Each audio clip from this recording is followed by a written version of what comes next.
नमस्कार दोस्तों, बहुत बहुत स्वागत हो आपको अपना YouTube चैनल लर्निंग पॉइंट पर। दोस्तों, आज के इस वीडियो में हम क्लास 10वीं की बोर्ड एग्जाम में पूछे जाने वाले गणित के एक ऐसे प्रश्न को समझेंगे जिसका हर बार की एग्जाम में पूछा जाना बिल्कुल ही फिक्स होता है। यानी कि और कोई प्रश्न एग्जाम में आए या फिर ना आए, पर इस प्रश्न का आना पहले से ही फिक्स होता है और यदि हम सॉल्व कर देते हैं तो हमें 3 मार्क्स मिल जाना भी फिक्स ही होता है। तो क्यों ना हम पहले से ही रेडी रहें। ये प्रश्न 3 प्रकार से पूछे जाते हैं, या तो √3 रहता है, या फिर √2 होता है, या फिर √5 रहता है। इन्हीं 3 प्रश्न में से कोई एक प्रश्न पूछा जाता है और इन तीनों प्रश्नों को सॉल्व करने का तरीका बिल्कुल ही सेम है। यदि हम एक प्रश्न को समझ लेते हैं तो बाकी के 2 प्रश्न को हम उसी आधार पर बिल्कुल ही सेम टू सेम तरीके से सॉल्व कर सकते हैं। तो फिर बिना समय गवाए चलिए डायरेक्ट वीडियो को शुरू करते हैं और आप बने रहें हमारे वीडियो के लास्ट तक।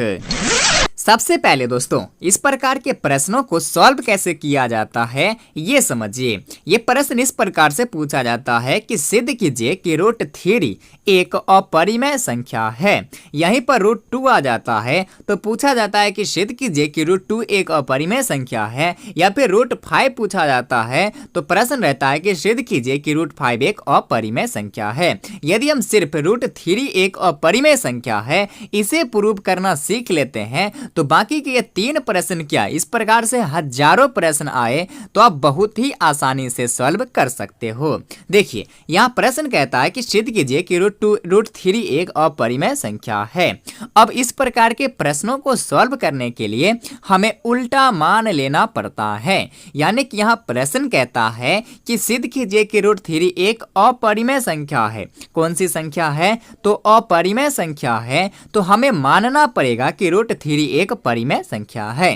तो हम हल में लिखेंगे माना कि √3 एक परिमेय संख्या है। यहाँ पूछ रहा था √3 एक अपरिमेय संख्या है तो हम इसके उल्टा मानेंगे, विपरीत मानेंगे कि √3 एक परिमेय संख्या है। अब दोस्तों, हमने √3 को एक परिमेय संख्या मान लिया तो हम जानते हैं कि परिमेय संख्या को हम p/q के रूप में लिख सकते हैं। तो यहाँ हम √3 को एक परिमेय संख्या माना, इसलिए हम √3 बराबर p/q लिखेंगे, क्योंकि √3 एक परिमेय संख्या हमने माना और परिमेय संख्या को हम p/q के रूप में लिख सकते हैं। यहाँ तक आप समझ गए होंगे। अब दोस्तों, ये p और q क्या है? तो ये दोनों संख्या है। अब कौन से संख्या है? ये संख्याओं का भी कुछ शर्त होता है, तो उसे भी हम यहाँ ब्रैकेट में लिखेंगे जहाँ p एवं q एक पूर्णांक है। यानी कि p और q ये जो संख्या है ये पूर्ण अंक है, पूरा संख्या है।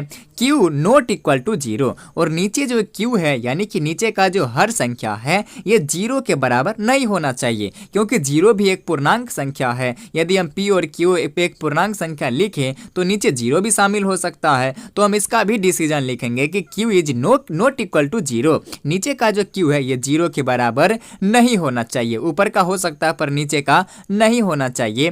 तथा p एवं q में कोई उभयनिष्ठ गुणनखंड नहीं होना चाहिए। तथा p एवं q में कोई उभयनिष्ठ एक को छोड़कर, क्योंकि एक से सारी संख्याएं विभाजित हो जाती है, इसलिए एक को छोड़कर p एवं q में एक को छोड़कर और कोई उभयनिष्ठ गुणनखंड नहीं होना चाहिए जिससे p एवं q दोनों विभाजित हो। आशा है कि यहाँ तक आप बहुत ही आसानी से समझ गए होंगे। अब देखिए दोस्तों, यहाँ √3 बराबर p/q है और √3 के नीचे कुछ नहीं है तो हम 1 मान लेंगे। अब यहाँ पर आप कैंची गुणन करेंगे तो क्या हो जाएगा? √3 गुने q, √3q बराबर यहाँ p का p। अब दोनों तरफ वर्ग करने पर, अब दोनों तरफ हम वर्ग करेंगे √3q बराबर p, तो क्या हो जाएगा? √3 से रूट गायब हो जाएगा तो सिर्फ 3 बचेगा और q का स्क्वायर हो जाएगा, और इस तरफ सिर्फ p है तो हम वर्ग करेंगे तो क्या हो जाएगा? p², यानी कि 3q² बराबर p²। कैसे आया? तो दोनों तरफ वर्ग करने पर ये भी हम लिखेंगे। इसे हम समीकरण 1 मान लेंगे। अब दोस्तों, यहाँ 3q² बराबर p², ये तो आपको दिख रहा है। अब यदि हम इस थ्री को थ्री के साथ इधर क्यू क्या है तो गुना में है। अब इस थ्री को हम बराबर के उस तरफ भेजेंगे तो क्या आ जाएगा, भाग में आ जाएगा। गुना का भाग में, भाग का गुना में हो जाता है, जोड़ का घटाव में, घटाव का जोड़ में, ये तो आपको पता ही होगा। तो इधर ये थ्री क्या है, गुना में है, इस तरफ लाएंगे तब भाग में हो जाएगा, ये भाग में आ गया। अब चूंकि थ्री जो है ऊपर ये पी स्क्वायर को विभाजित कर रहा है, अतः थ्री पी को भी विभाजित करेगा। क्योंकि पी के पावर 2 है तब थ्री विभाजित कर रहा है, तो हम पी के पावर को चेंज करते हैं, 0 लिखते हैं, 1 लिखते हैं, 2 लिखते हैं, 3 लिखते हैं, 5 लिखते हैं, कुछ भी पावर लिखेंगे तो थ्री विभाजित कर ही देगा। यानी कि थ्री जो है पी स्क्वायर को विभाजित कर रहा है, अतः थ्री पी को भी विभाजित करेगा। यानी कि थ्री अभी पी को विभाजित कर रहा है, यहाँ तक आप समझिए। अब देखिए थ्री जो है पी को विभाजित कर रहा है, तो हम पी का मान कुछ रख लेंगे, तो मानेंगे पी बराबर थ्री के। अब यहाँ हम थ्री ही क्यों लिखे तो समझिए, क्योंकि हमें सिद्ध करना है रूट थ्री एक अपरिमेय संख्या है, इसलिए हम पी बराबर थ्री के ही मानेंगे। और यदि हमें सिद्ध करना रहे रूट टू एक अपरिमेय संख्या है तो पी बराबर हम 2 के मानेंगे। और यदि हमें सिद्ध करना हो रूट 5 एक अपरिमेय संख्या है तो पी बराबर हम 5 के मानेंगे। यानी कि जिस भी संख्या को हमें सिद्ध करना हो उसी संख्या को हम p बराबर मान लेंगे। चलिए ये तो हो गया थ्री की बात। अब आगे यहाँ k है। अब k क्या है, इसे भी हम ब्रैकेट में लिखेंगे। तो जहाँ k कोई पूर्णांक है, जहाँ ये k जो है ये भी कोई संख्या है और यह आधा अधूरा नहीं पूर्ण संख्या है, पूर्णांक संख्या है।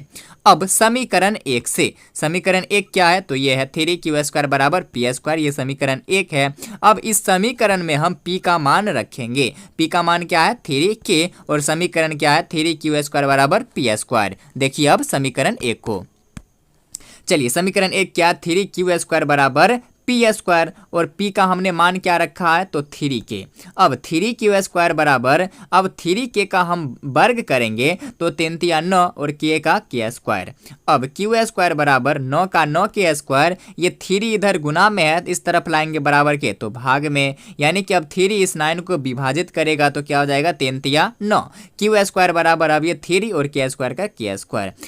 अब इधर जो है क्यू स्क्वायर बराबर 3k स्क्वायर, यहाँ थ्री गुना में है, अब इस थ्री को हम इधर लाएंगे तो क्या आ जाएगा भाग में। यानी कि अब यहाँ थ्री जो है क्यू स्क्वायर को विभाजित कर रहा है, अतः थ्री क्यू को भी विभाजित करेगा। क्योंकि अभी हमने पीछे देखा कि थ्री जो है पी स्क्वायर को विभाजित कर रहा है तो थ्री पी को भी विभाजित करेगा। सेम इसी प्रकार यहाँ थ्री क्यू स्क्वायर को विभाजित कर रहा है, अतः थ्री क्यू को भी विभाजित करेगा।